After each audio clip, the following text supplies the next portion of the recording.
Hey everybody, what is going on? I am Maximus Rex and this is Big Baby Reviews. Today we are taking a look at some more Marc Silvestri artwork. It is Tuesday, Marc Silvestri Day. We're looking at the next issue in his early 90s Wolverine run.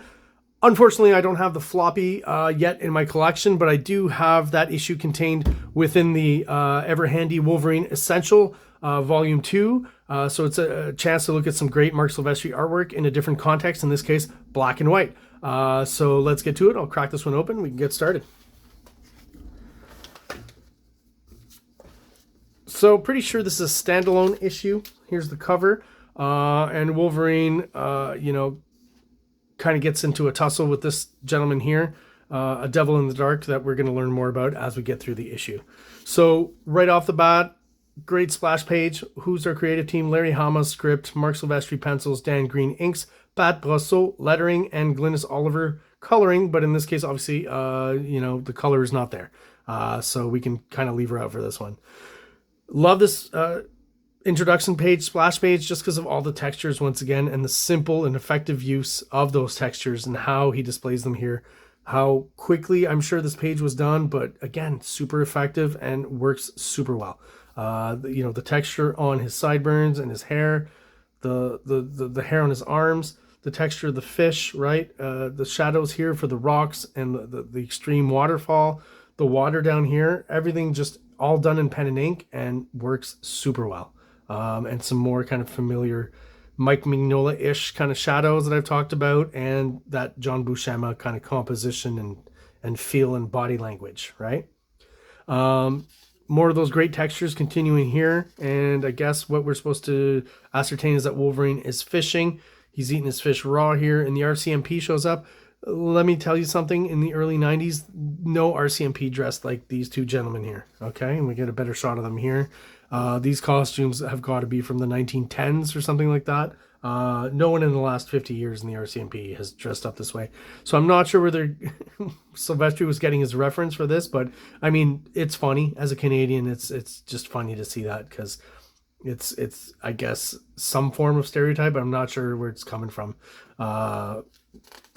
Good example of how Marc Silvestri uses contrast here for a few different reasons. So we've got the dark foreground, light middle ground, and then dark background, which again, using contrast to create that sense of depth in the image. And down here, the contrast between, what is now in the story, right, with more heavy shadows like we see here in these two panels rather, in this third kind of section of this third panel. And then this here is him retelling a story of this wanted man. So the fact that there are no shadows kind of in this part of the story really helps to create that sense of it's a flashback or part of storytelling within the story. So I guess what they're saying is, if you've heard anything, about this guy, whatever, Wolverine's like, the typical, I'm not interested, I'm not here to help you out. Right here, I want to say is a great upshot of Wolverine. This might seem just kind of like a quick throwaway drawing, but drawing people from this angle is very hard. So kudos to Marc Silvestri for doing a pretty good job here. And even with the chin and stuff, and like his head's leaned back, so you're getting a bit of the skin popping out from the neck. That's a nice little detail there that not a lot of people would notice. So I guess this is the gentleman they're looking for, and he's kidnapped some sort of girl that he's carrying around with him. And there's some implications that this guy is a French Canadian, which I am a French Canadian. So should I be insulted by this kind of, depiction of French Canadians as girl kidnappers or something? I don't know if it's another stereotype or something. But honestly, as a French Canadian, I just think it's kind of funny. The way he speaks and stuff. I'm trying to figure out if Larry Hama has met French Canadians and heard them speak. But there's certain clues, I think, that if you're French Canadian, we do say them instead of them. Well, I don't, but, people whose French accent is maybe more obvious, instead of them, will say them, right? So I'm think we get into that wilderness. They never find us, eh? I guess, yeah, you can kind of do a French Canadian speaking English accent with all this stuff. People like warm in the high country. I guess it works. Hello, you falling down on me, girly? I guess that's what he's meant to sound like. That's what he would sound like with a French Canadian accent. Look at that. They send one of those little boy Mounties for Olyke. Anyways, we'll stop with the French-Canadian stereotypes. More good use of contrast here in all the panels. Again, the way he uses it to define those three basic planes: foreground, middle ground, background. Foreground, middle ground, background. You know, even here, foreground, middle ground, background. Black, white, black, black, white, black. Like the same kind of basic patterns being used all throughout these three panels here. Kind of looks like De Niro here somehow in a weird way. Is it me? Kind of looks like Robert De Niro, right? So Wolverine's this guy's remembering about a guy, you know, during the war, and obviously we, you know, figure out throughout the story that he's basically talking about Wolverine. He'll figure it out later in the story. So here's the French Canadian again. Ha, oh, like, he don't believe in no Indian fairy tales.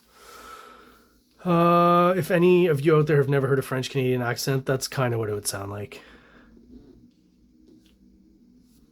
So finally, this devil in the dark jumps out here.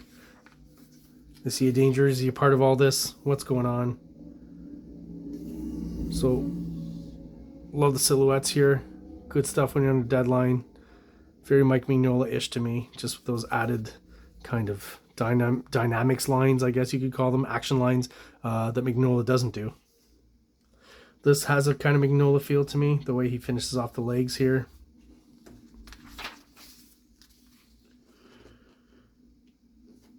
More great use of contrast and silhouette all throughout this. That's what's great about this volume, is to see this artwork in black and white and see what it looks like before it's colored, and see how much contrast is just through the actual basic pen and ink work, right?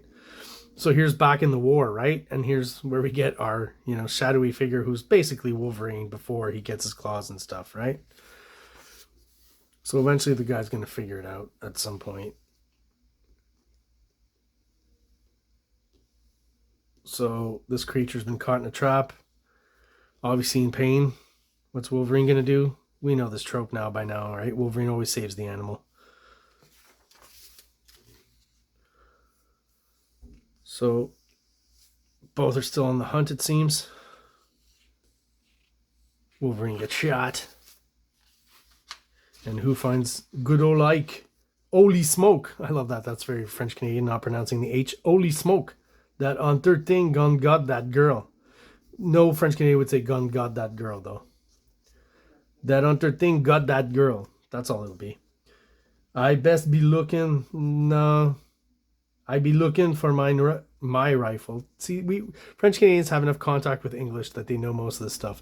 The mispronunciations always come down to just a letter being pronounced for no reason, or a letter that should be pronounced not being pronounced. Mostly doing with H's. I'll be looking for mine rifle while that thing be having his girly cutlets. I doubt we would use the word cutlet, but... And of course, we know what happens to Alike here. And we get the ending of the World War II story here. And he remembers his name, Logan. How do you know my name? And that's how it ends. We get a pinup here. By Andy Kubert, cover to Reign of Terra. Does anyone out there know if this book actually ever came out? I remember seeing this ad somewhere else in another Wolverine comic maybe, and I see it here too. It's republished, but I don't know if this book was actually ever published or put out.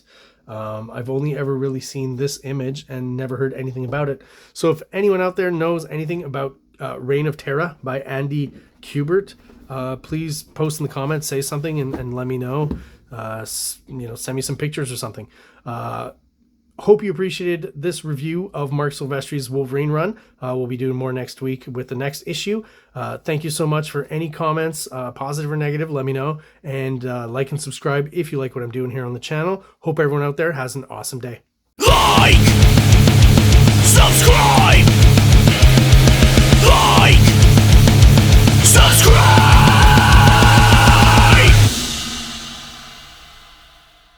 King Comics presents Big Baby, Volume 1, Issues 1 to 13. 204 pages of story and art. King Comics also presents Star Crasher one-shot, 32 pages, cosmic sci-fi surrealist adventure. You can find these fine comics at KingComics.CA, at MaximusRex13 on Instagram, or on Facebook, MaxRex or Big Baby.